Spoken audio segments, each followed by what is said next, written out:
नमस्कार प्रिय विद्यार्थियों, ऑनलाइन क्लास में आपका हार्दिक स्वागत। आज अपन कक्षा षष्ठी विषय विज्ञान का 5वां अध्याय पढ़ने जा रहे हैं।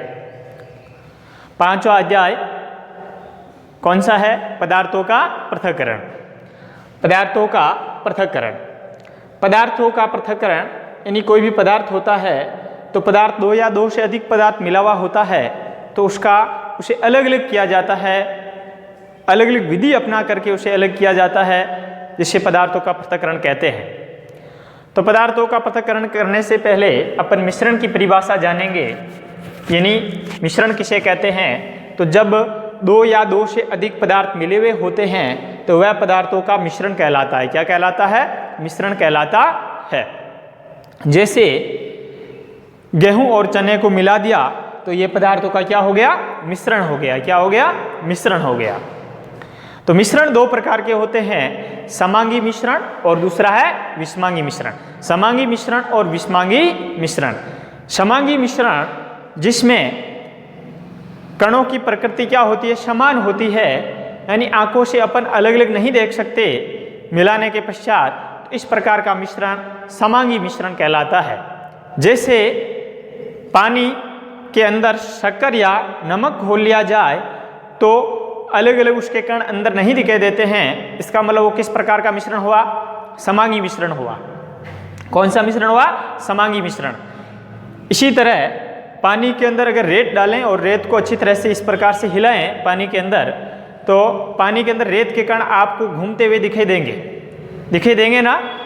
तो इसका मतलब क्या हुआ? विषमांगी मिश्रण है, यानी उसके कण अलग अलग दिखाई दे रहे हैं। रेत के कण अलग दिखाई दे रहे हैं जबकि पानी अलग दिखाई दे रहा है ना। पानी के अंदर रेत घुली हुई इस प्रकार से दिखाई देगी अलग से, तो इसका मतलब हुआ वो विषमांगी मिश्रण है। कैसा मिश्रण है? विषमांगी मिश्रण। तो किसी भी पदार्थों का पृथक्करण किया जाता है, इसका मतलब वो मिश्रण है ना। तो मिश्रण से पदार्थों का क्या करते हैं? पृथक्करण करते हैं। तो पदार्थों का पृथक्करण किसे कहते हैं?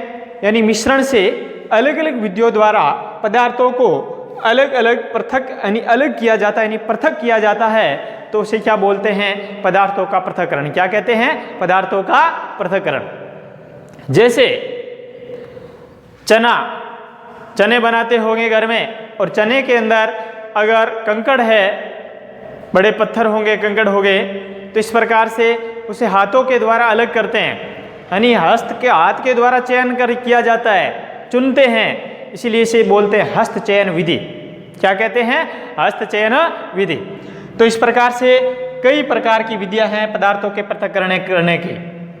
तो मिश्रण से अलग अलग विधियों द्वारा पदार्थों को अलग यानी पृथक किया जाता है, जिन्हें पदार्थों का पृथक्करण कहते हैं। इसी तरह पदार्थों के पृथक्करण की कई विधियां होती है, जिसमें मुख्य रूप से देखिए पदार्थों के पृथक्करण की कई विधियां हैं, जिसमें मुख्य रूप से हस्तचयन, निष्पावन, चालन, अवसादन, निस्तारण, निस्यंदन, अपकेंद्रण आदि पृथक्करण की विधियां हैं। तो इन विधियों का अपन इस अध्याय के अंदर विस्तृत रूप से अध्ययन करेंगे, यानी किस प्रकार से इस विधि के द्वारा पदार्थों का पृथक्करण किया जाता है, कौन कौन से पदार्थों का पृथक्करण किस विधि के द्वारा किया जाता है, ये अध्ययन करेंगे। उससे पहले जानेंगे कि पदार्थों का पृथक्करण क्यों किया जाता है, इसका क्या उद्देश्य है।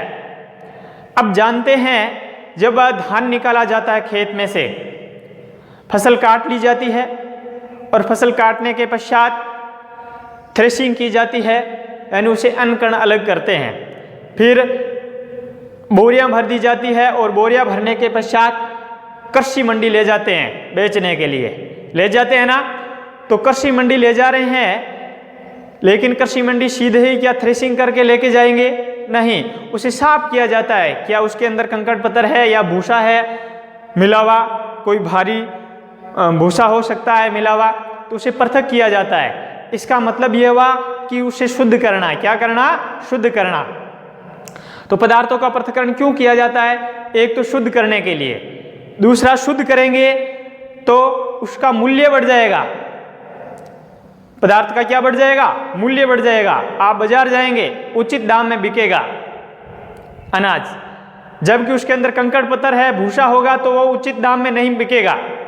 इसका मतलब यह हुआ उसका मूल्य कम हो गया।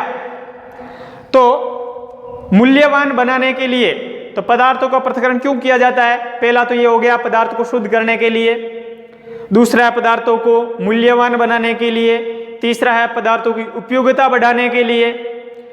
कंकड़ पत्थर है कि आप पीस करके सीधे ही खा लेंगे, रोटी बना लेंगे अनाज से? नहीं, क्योंकि वो उपयोगी नहीं है। तो उपयोगी बनाने के लिए भी पदार्थों का पृथक्करण किया जाता है।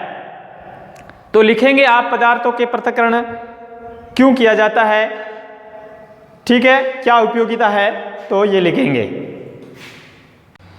अगला है पदार्थों के पृथक्करण करने के उद्देश्य। उद्देश्य यानी पदार्थों को पृथक्करण क्यों किया जाता है, क्या जरूरत पड़ती है कि पदार्थों का पृथक्करण करते हैं, है ना। पदार्थों के, या अपन कह सकते हैं, इसका एक प्रश्न बनता है, पदार्थों का पृथक्करण क्यों किया जाता है, ठीक है, या पदार्थों के पृथक्करण की क्या उपयोगिता है, ठीक है। तो देखिए पदार्थों के पृथक्करण करने के उद्देश्य, पदार्थों के पृथक्करण करने के उद्देश्य, पदार्थों के पृथक्करण के उद्देश्य क्या क्या है। देखिए पहला है पदार्थों को शुद्ध करने के लिए। तो पदार्थों को पृथक्करण क्यों करते हैं? पदार्थों को शुद्ध करने के लिए, यानी उसमें से अशुद्धियां हटाई जाती है, इसीलिए पदार्थों का पृथक्करण किया जाता है।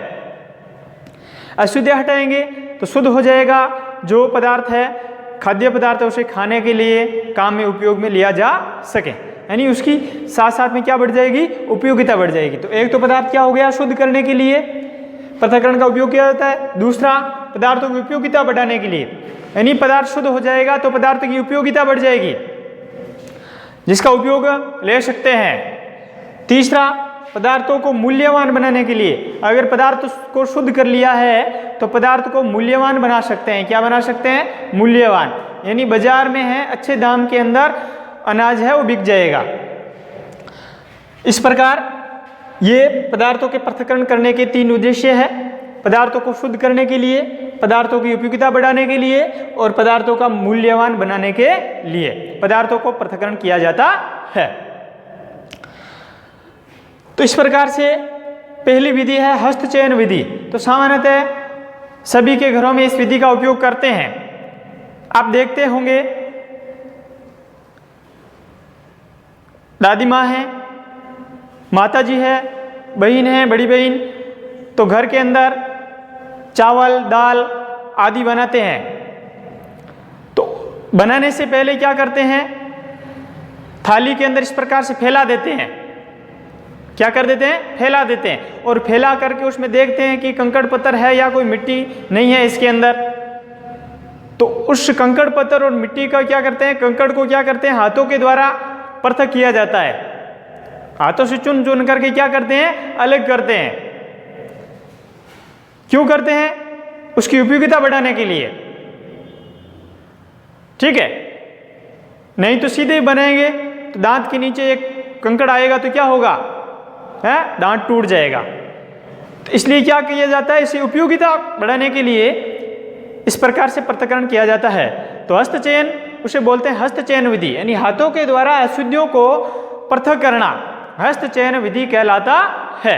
तो किसी पदार्थों से अशुद्धियों को हाथों के द्वारा पृथक करना ही क्या कहलाता है, हस्तचयन विधि कहलाता है। तो देखिए हस्तचयन विधि पदार्थ में अशुद्धियों को हाथों से बीन कर, यानी हाथों से बीन कर, हाथों से चुन चुन करके पृथक करने की विधि को हस्तचयन विधि कहते हैं। क्या कहते हैं? हस्तचयन विधि, यानी हाथों के द्वारा अशुद्धियों का चयन किया गया, यानी चयन करके उसे पृथक किया गया, इसीलिए इसे क्या बोलते हैं, हस्तचयन विधि कहते हैं। क्या कहते हैं? हस्तचयन विधि।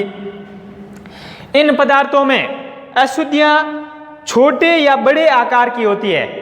जैसे चना है तो चने के आकार की नहीं होगी, गेहूं है तो गेहूं के आकार की नहीं होगी, या तो अशुद्धियां उससे बड़े आकार की होगी या अशुद्धियां छोटे आकार की होगी।